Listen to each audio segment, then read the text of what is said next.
Hello student, आज के इस वीडियो में हम मैथ 4 के टॉपिक प्रोबेबिलिटी से स्टैटिस्टिकल टेक्निक सेकंड से रैंडम वेरिएबल के बारे में और type of random variable, probability mass function, probability distribution के बारे में सीखेंगे और इससे रिलेटेड एक न्यूमेरिकल करेंगे। तो शुरू करते हैं। सबसे पहले है रैंडम वेरिएबल। रैंडम वेरिएबल किसे कहते हैं? रैंडम वेरिएबल का मतलब ये होता है कि मान लीजिए आपके पास कोई एक एक्सपेरिमेंट है जिसे रैंडम एक्सपेरिमेंट कहते हैं। Let E be a random experiment and S be a sample space. मतलब ई कोई एक्सपेरिमेंट का नाम है, वहाँ पर आप जो आउटकम्स मिलते हैं उनको टोटल मिला करके जो एक सेट बनता है उसे हम सैम्पल स्पेस कहते हैं, जो इसी से रैंडम एक्सपेरिमेंट से एसोसिएटेड होता है। तब अ function x assigning to every element s belongs to s a real number। यदि हम एक फंक्शन x जिसको हम सभी को एक रियल नंबर असाइन कर दें तो इसको हम रैंडम वेरिएबल कहेंगे। कहने का मतलब ये है कि यदि हमने इस सैम्पल स्पेस में जो भी इवेंट आ रही हैं उनमें से किसी भी इवेंट को हमने x नाम दे दिया, x कह दिया, और उस x की वैल्यू जो है वो एक रियल नंबर असाइन कर दी गई, तब ये x जो है वो रैंडम वेरिएबल कहलाता है। जैसे मान लीजिए आपने 3 सिक्के एक साथ उछाले, तो इसका आपको सैम्पल स्पेस इस टाइप से बनेगा कि इस टाइप से पहले मान लीजिए 3 सिक्के उछाले एक साथ, तो पहले सिक्के में हेड आ गया, दूसरे सिक्के में हेड आ गया, तीसरे में हेड आ गया। ऐसा भी हो सकता है कि पहले में हेड, दूसरे में हेड, तीसरे में टेल, ऐसे करके head tail tail tail tail tail, ऐसे करके आप टोटल आपके इसमें 8 एलिमेंट आएंगे। 1 2 3 4 5 6 7 8 एलिमेंट मिला करके सैम्पल स्पेस बन गया। अब मान लीजिए हम जो है एक कैपिटल X जो है वो डिनोट कर रहे हैं कि नंबर ऑफ हेड्स, हम X नंबर ऑफ हेड को डिनोट कर रहे हैं। तो अब X जो है इसमें रैंडम वेरिएबल कहलाएगा। क्योंकि यहाँ पर X का मतलब है हेड का नंबर ऑफ हेड। तो यहाँ पर हेड कितने आ सकते हैं? 0 हेड आ सकते हैं। 0 हेड का मतलब है कि हेड आए ही ना, तो 0 हेड वाला ये कंडीशन, 0 हेड आ सकते हैं। 1 हेड आ सकता है। 1 हेड कहाँ आ सकता है? इसमें हेड एक, इसमें हेड एक है और इसमें एक हेड है, एक हेड आ सकते हैं। फिर 2 हेड किसमें? 3 जगह 2 हेड आ सकते हैं और 3 हेड एक ही जगह आ सकते हैं। कहने का मतलब है x हमने डिनोट किया नंबर ऑफ हेड्स को, और नंबर ऑफ हेड्स आपके क्या हो सकते हैं? एक कुछ रियल नंबर हो सकते हैं। वो रियल नंबर कौन कौन से? 0 1 2 3 हो सकते हैं। मतलब आपके पास है तो 0 हेड आ सकता है, 1 हो सकता है, 2 हो सकता है, 3। तो इस तरीके से ये x जो है रैंडम वेरिएबल कहलाता है, क्योंकि इट कैन हैव वैल्यूज 0 1 2 3। और जो इसका डोमेन होता है इस x का डोमेन पूरा सैम्पल स्पेस बन जाता है। इसमें डिफिनेशन में लिखा गया है a function x assigning to every element a real number. मतलब यदि हम इस x को एक रियल नंबर असाइन कर दें तो ये रैंडम वेरिएबल कहलाता है। यहाँ पर हमने x इसमें हेड नंबर ऑफ हेड्स को माना है, और नंबर ऑफ हेड्स हमारे 0 1 2 3 करके हो सकते हैं। तो हमने यहाँ पर x को रियल वैल्यूज असाइन कर दी हैं, तो ये x रैंडम वेरिएबल कहलाता है। और इस x का सैम्पल स्पेस आपका पूरा S बन जाएगा, क्योंकि 0 हेड की जब बात करेंगे तो ये इवेंट शामिल हो जाएगी। जब 1 हेड की बात करेंगे तो ये इवेंट, जिसमें 1 हेड होगा वो इवेंट और ये इवेंट शामिल हो जाएगी। जब 2 हेड की बात करेंगे तो ये इवेंट शामिल हो जाएगी, और ये इवेंट शामिल हो जाएगी, ये इवेंट और शामिल हो जाएगी। और जब 3 हेड की बात करेंगे तो ये इवेंट, तो पूरा ही सैम्पल स्पेस इसमें शामिल हो जाता है। तो इस तरीके से इस x का डोमेन जो है वो पूरा सैम्पल स्पेस बन जाता है। और इसकी रेंज रियल नंबर का सेट, मतलब रेंज का मतलब इसमें नंबर ऑफ हेड्स कौन कौन हो सकते हैं? 0 हो सकता है, 1 हो सकता है, 2 हो सकता है, 3, इससे अधिक नहीं हो सकते हैं। यहाँ पर x बराबर 0 का मतलब है कि नो हेड्स, मतलब इवेंट में केवल टिल्टिल आ रहे हैं। x इक्वल टू 1 का मतलब है कि केवल एक ही हेड, तो एक हेड, 3 इवेंट ऐसे हैं जिसमें केवल एक ही हेड आ रहा है। x equal to 2 means 2 head, जहाँ पर इसका मतलब ये है कि 2 हेड एक साथ, 2 हेड आए उसमें, एक 3 सिक्कों को एक साथ उछालने पर 2। x बराबर 3 का मीन 3 हेड। तो इस तरीके से इवेंट इसकी बन गई। अब टाइप्स ऑफ रैंडम वेरिएबल की बात करते हैं। तो टाइप्स ऑफ रैंडम वेरिएबल में 2 प्रकार के रैंडम वेरिएबल होते हैं। सबसे पहले डिस्क्रीट रैंडम वेरिएबल होता है। डिस्क्रीट का मतलब है अलग अलग। यहाँ पर लिखा हुआ a discrete random variable in which can assume only isolated values. Isolated मतलब अलग अलग, यदि किसी रैंडम वेरिएबल की वैल्यू अलग अलग हैं तो वो डिस्क्रीट कहलाता है। जैसे वो जब 3 सिक्के एक साथ उछाले तो 3 सिक्कों में हेड, नंबर ऑफ हेड आने को हमने x डिनोट किया, जिसमें वो हेड क्या हो सकता है, 0 हो सकता है, 1 हो सकता है, 2 हो सकता है, 3। ऐसा तो नहीं कि 2.5 हेड आ जाए, 2.5 आ जाए, 1.5 हेड आ जाए, ऐसा तो नहीं हुआ, तो ऐसा नहीं हो सकता। तो ये जो है डिस्क्रीट रैंडम वेरिएबल का एग्जाम्पल वो लिखा है। The number of head in 3 tosses of a coin, a discrete random variable, it cannot assume value other than 0, 1, 2, 3। मतलब 0, 1, 2, 3 के अलावा इसमें और कोई वैल्यू नहीं हो सकती, मतलब 1.5, 2.5 टाइप की वैल्यू नहीं हो सकती। तो इसमें 0 के बाद 1 आ गया, जबकि 0 से 1 के बीच में भी बहुत सारी वैल्यूज, 1 के बाद 2 आ गया, 1 से 2 के बीच भी वो सारी इसमें नहीं आती। तो इस तरीके के वेरिएबल को डिस्क्रीट रैंडम वेरिएबल कहते हैं। इसके बाद अगली हेडिंग होती है continuous random variable. Continuous random variable का मतलब होता है यहीं पर जहाँ 0, 1, 2, उसी तरीके से यहाँ पर पूरा इंटरवल ले लिया जाता है, इसके बीच में कोई भी वैल्यू न छूटे, तो उसे कंटिन्यूअस रैंडम वेरिएबल कहते हैं। लिखा डेफिनेशन में लिखा, a continuous random variable is one which can assume any value with in an interval. Continuous random variable के लिए वैल्यू जो है एक इंटरवल में होगी। जैसे the weight in KG of group of individual. मान लीजिए हमने एक ग्रुप ले लिया, उसमें अलग अलग लोग हैं, उनके जो वेट होंगे वो आपके कंटिन्यूअस रैंडम वेरिएबल। जैसे किसी का वेट मान लीजिए 50 kg है, किसी का 51 है, तो किसी का 50.5 भी हो सकता है, किसी का 52.5 हो सकता है। मतलब कहने का मतलब है इसमें कंटिन्यूटी बनी रह सकती है, तो इसलिए इसे कंटिन्यूअस रैंडम वेरिएबल कहते हैं। अगली डिफिनेशन है प्रोबेबिलिटी फंक्शन या प्रोबेबिलिटी मास फंक्शन। तो प्रोबेबिलिटी फंक्शन या प्रोबेबिलिटी मास फंक्शन की डिफिनेशन आपको याद रखनी। प्रोबेबिलिटी फंक्शन किसे कहते हैं? अ फंक्शन fx, इसे fx या फिर px इससे डिनोट कर सकते हैं। ये डिफाइंड ऐसे है कि जैसे probability of ex is equal to ex, ये ex कोई पर्टिकुलर वैल्यू है और x पूरा एक सेट है। इसको इस तरीके से भी लिखा जा सकता है या फिर p ऑफ x लिखा जा सकता है। इधर आपको यहाँ सारी प्रोबेबिलिटीज़ लिखनी है, p ऑफ x i और i इज इक्वल टू 1, 2, 3, और इनके अलावा जो वैल्यू है उसकी वैल्यू 0 होगी।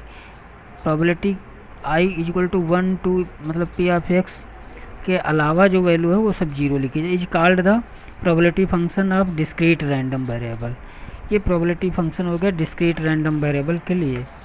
ये प्रोबेबिलिटी फंक्शन जो है 2 कंडीशन को सेटिस्फाइड करता है। 2 कंडीशन कौन कौन सी? पहली कंडीशन है कि किसी भी वेरिएबल की प्रोबेबिलिटी ग्रेटर देन और इक्वल टू 0 होगी। दूसरी प्रोबेबिलिटी है कि probabilities of all variables, the sum of all probabilities is equal to 1 होगा। सभी प्रोबेबिलिटीज का समेशन जो है वो 1 होगा। सभी प्रोबेबिलिटीज का समेशन जो है वो 1 होगा। फिर उसके बाद अगला है प्रोबेबिलिटी डिस्ट्रीब्यूशन। अगली हेडिंग है probability distribution. Probability distribution of discrete random variable के लिए हम लोग कंटिन्यूअस के लिए बाद में पढ़ेंगे। ये क्या होता है? प्रोबेबिलिटी डिस्ट्रीब्यूशन क्या होता है कि एक टेबल या फार्मूला होता है कि जितनी पॉसिबल वैल्यू हैं उनकी प्रोबेबिलिटी को साथ साथ लिखना ही प्रोबेबिलिटी डिस्ट्रीब्यूशन कहलाता है। लिखा टेबल और formula listing all possible values that a random variable can take and together with the respective probabilities is called probability distribution। जैसे मान लीजिए हमने ये लिख लिया, let X denote the number of heads in tosses of 3 coin. 3 सिक्के उछाले जा रहे हैं, जहाँ पर हमने कैपिटल एक्स को नंबर ऑफ हेड्स मान लिया है, तो प्रोबेबिलिटी डिस्ट्रीब्यूशन इस तरीके से बनेगा। नंबर ऑफ हेड्स, जैसे मान लीजिए 3 कॉइन एक साथ उछाले गए हैं, तो आपके सिंपल स्पेस में आप देख रहे थे आपके 0 हेड हो सकते हैं, 1 हेड आ सकते हैं, 2 हेड हो सकते हैं, 3 हेड हो सकते हैं, केवल इतने ही हो सकते हैं। अब इन्हीं के लिए प्रोबेबिलिटी लिख देना, यही प्रोबेबिलिटी डिस्ट्रीब्यूशन कहलाता। जैसे मान लीजिए आप ये देख लीजिए, इसमें 3 सिक्के उछाले गए, तो आपके टोटल सैंपल स्पेस ये बने थे, जिसमें हमने एक्स को नंबर ऑफ हेड डिनोट किया है। तो यहाँ पर 0 हेड, 0, ये 0 का मतलब है एक्स इक्वल टू 0 का मतलब है no head, P no head. तो प्रोबेबिलिटी ऑफ नो हेड का निकालना है, मतलब जिसमें कोई हेड ना हो ऐसी इवेंट की प्रोबेबिलिटी। तो ऐसी इवेंट इसमें एक ही है और इसमें टोटल इवेंट 8 हैं, तो इसलिए इसकी प्रोबेबिलिटी 1/8 हो गई। फिर यहाँ पर x इक्वल टू 1 लिखा है, मतलब आपको ऐसी इवेंट की प्रोबेबिलिटी निकालनी है जिसमें एक हेड आया हो। तो इसमें एक हेड 3 इवेंट में आया, एक हेड इसमें 3 इवेंट, 1 2 3, 1 2 3, 3 इवेंट ऐसी हैं जिसमें 3 ऐसी फेवरेबल इवेंट हैं जिसमें हेड आया है, और टोटल इवेंट 8, तो इसलिए 3/8 होगा। फिर यहाँ पर लिखा 2 का मतलब है कि 2 हेड ऊपर आने, तो 2 हेड आने वाली 2 इवेंट है, 1 2 3, तो 3/8 इसकी प्रोबेबिलिटी हो जाएगी। ये इस 3 हेड आए, तो 3 हेड आने वाली इवेंट एक ही है, तो ये 1/8। तो ये पूरा जो सिस्टम है ये प्रोबेबिलिटी डिस्ट्रीब्यूशन कहलाता है। इसमें एक प्रॉपर्टी थी कि इसमें इसकी ये प्रॉपर्टी होल्ड करता है। पहली प्रॉपर्टी क्या है, सभी प्रोबेबिलिटी जो हैं वो greater than or equal to 0 होनी चाहिए। तो यहाँ पर देख रहे हैं आप, ये सभी वैल्यूज ग्रेटर देन 0 ही हैं। दूसरी कंडीशन है कि ये सभी प्रोबेबिलिटीज़ का सम 1 होना चाहिए।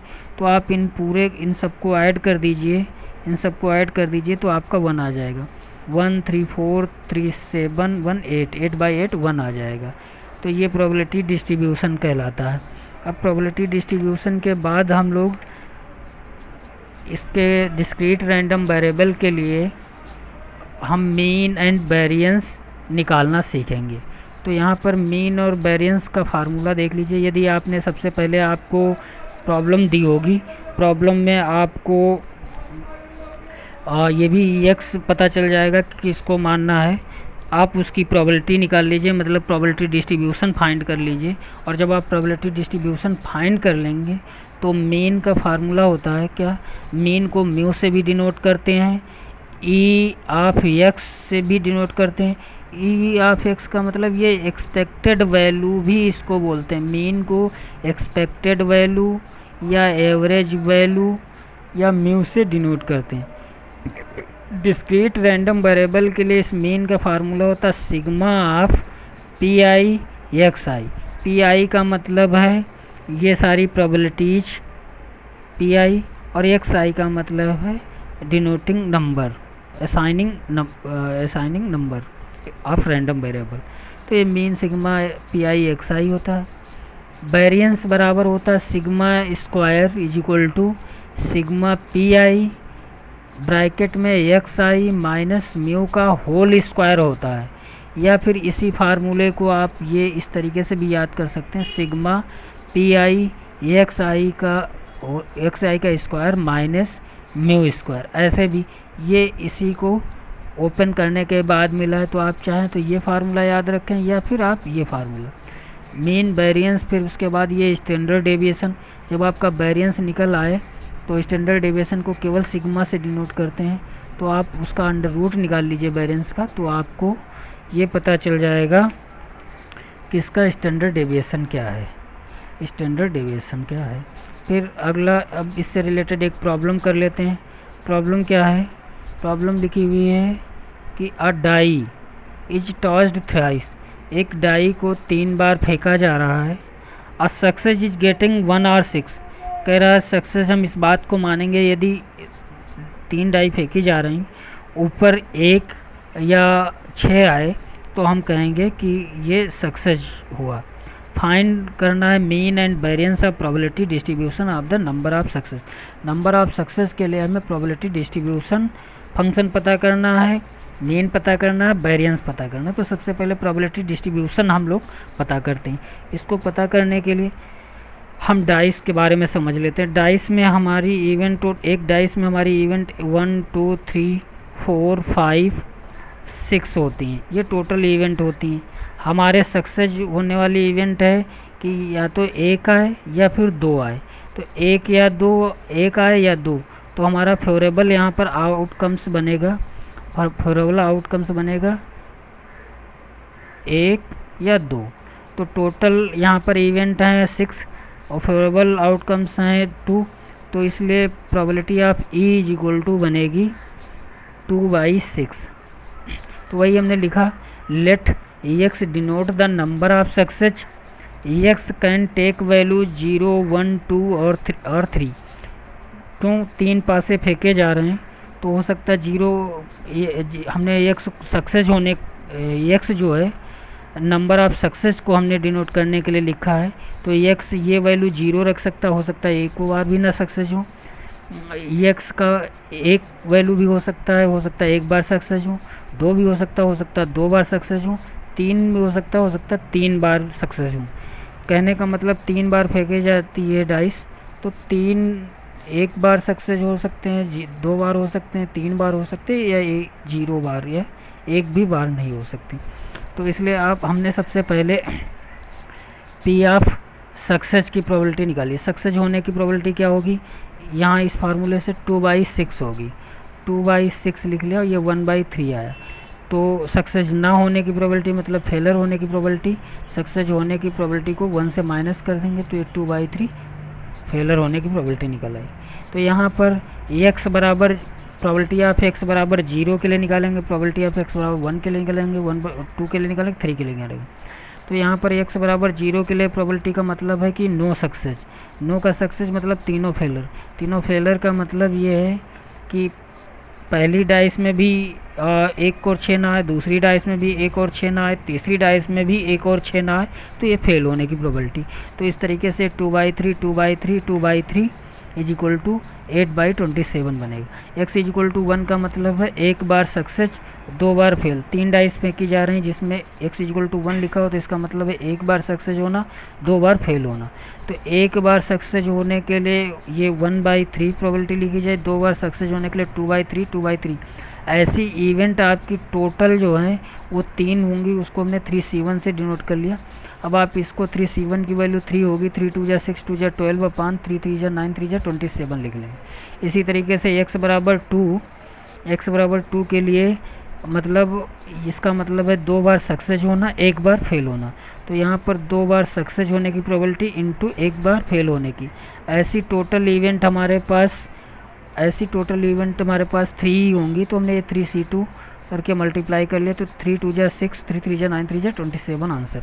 x इज इक्वल टू 3 के लिए हमने मतलब तीनों डाइस में हमारे सक्सेस होने के ही चांस हों, मतलब हर डाइस में 1 या 6 या 6 ही आए, 1 या 6। तो इस तरीके से सक्सेस होने की प्रोबेबिलिटी 1/3 पहली डाइस में, दूसरे 1/3, तीसरी 1/3, तो टोटल 1/27। इस तरीके से हमने ये सभी के लिए प्रोबेबिलिटी निकाल ली। अब इसके लिए प्रोबेबिलिटी डिस्ट्रीब्यूशन बना लेते हैं। तो प्रोबेबिलिटी डिस्ट्रीब्यूशन इस तरीके का बनेगा, x इज इक्वल टू 0 के लिए प्रोबेबिलिटी है 8/27, x इज इक्वल टू 1 के लिए 12/27, x इज इक्वल टू 2 के लिए 6/27, x इज इक्वल टू 3 के लिए 1/27। अब हम इसकी टेबल फाइंड कर लेते हैं क्योंकि हमें मीन और वेरिएंस पता करना।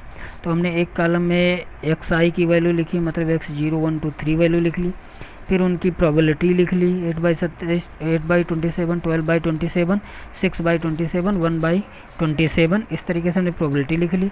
फिर इनका आपस में मल्टीप्लिकेशन लिख लिया, मल्टीप्लाई कर लिया। फिर यहाँ पर PI स्क्वायर निकाल लिया, मतलब PI ये और इसी का 2 बार स्क्वायर करके मल्टीप्लाई लिख लिया। अब हमने इसको ऐड कर लिया तो ये रिजल्ट हमारा 1 आया। हमने इसको ऐड किया तो हमारा रिजल्ट 5/3 आया। अब मेन का फार्मूला होता है sigma P I X I, तो sigma P I X I equal to 1 आया तो मीन इक्वल टू 1 हो जाएगा। वेरिएंस इक्वल टू होता है sigma square sigma P I X I square minus mu square. Mu को मीन कहते हैं, यहाँ मीन की वैल्यू निकल चुकी है। P sigma P I X I square की वैल्यू 5/3 लिख दिया, -1 कर दिया तो ये 2/3 वैल्यू आ गई। ये आपका आंसर है। इसी तरीके से सारी प्रॉब्लम इसमें होनी है। Thank you.